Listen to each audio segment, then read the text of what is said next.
मोशी कचरा डेपोतील दुर्घटना हा निव्वळ अपघात नसून प्रशासकीय व्यवस्थेचं सामूहिक अपयश आहे, असा थेट आरोप आता केला जातोय। विशेष म्हणजे सीपीसीबीने वारंवार या प्रकल्पाला नॉट कॉम्प्लायन्स श्रेणीत ठेवूनही आणि एमपीसीबीने कारणे दाखवा नोटीस बजावूनही याकडे जाणीवपूर्वक दुर्लक्ष करण्यात आलं। या निष्काळजीपणामुळेच 9 निष्पाप नागरिकांना आपला जीव गमवावा लागलाय। आता या संपूर्ण प्रकरणाची उच्च न्यायालयाच्या न्यायाधीशांमार्फत किंवा स्वतंत्र एसआयटीद्वारे चौकशी करून दोषींवर कठोर कारवाई करण्याची मागणी जोर धरू लागली। याच गंभीर परिस्थितीवर आणि प्रशासनाच्या ढिसाळ कारभारावर नेमका काय आक्षेप आहे पाहूयात विजय कुमार यांची ही थेट प्रतिक्रिया।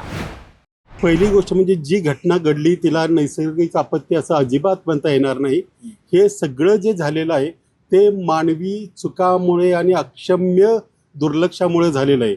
याच्यात कुणी जर म्हणत असेल की नैसर्गिक आपत्ती आहे तर तो माणूस मूर्ख आहे किंवा सगळ्या लोकांना पाठीशी घालतोय असं म्हणता येईल।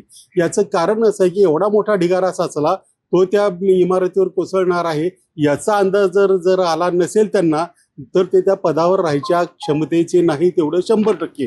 त्यामुळे जे कोणी म्हणताय नैसर्गिक आपत्ती ते पूर्ण चुकीचं आहे। याशिवाय NGT मध्ये देशातल्या अशा वेस्ट टू एनर्जी प्रकल्पांचा आढावा घेण्यात आला, त्याच्यामध्ये अनेक निकाल आलेले आहेत। त्याच्यामध्ये एका निकालामध्ये मोशीच्या या प्रकल्पाचा म्हणजे काय नावाचं आहे अँटोनी लारा रिन्युएबल एनर्जी वगैरे याचाही उल्लेख आहे आणि त्याच्याबद्दल त्यांनी 2024 मध्ये आणि 25 मध्ये हा प्रकल्प नॉन कम्प्लायंट म्हणजे पर्यावरणीय कायदेशीर किंवा नियामक अटीचं पूर्णतः पालन केलं नाही म्हणून नॉन कम्प्लायंट श्रेणीमध्ये होता।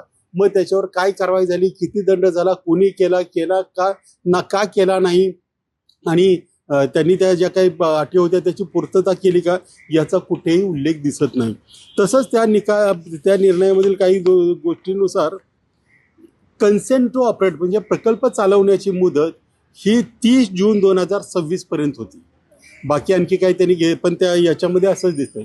जर असं असेल तर त्यानंतर कन्सेंट होती का, नसेल तर मग तो त्या तारखेनंतर प्रकल्प का चालू राहिला, तो प्रकल्प चालू राहिला नसता तर कदाचित हे लोक त्या इमारतीत आले नसते आणि त्यांचा दुर्दैवी मृत्यू झाला नसता। परंतु सगळ्यात महत्त्वाची गोष्ट म्हणजे ज्यांनी या गोष्टीकडे दुर्लक्ष केलंय त्यांना त्या सगळ्या गोष्टींना मानवी चुका म्हणता कामा नये, याच्यामध्ये थेट कारवाई झाली पाहिजे आणि यांच्या सगळ्यावर सदोष मनुष्यवधाचा गुन्हा दाखल झाला पाहिजे। आणि मी त्या दृष्टीनं मुख्यमंत्र्यांना आणि मुख्य सचिवांना पत्र पाठवलेलं आहे।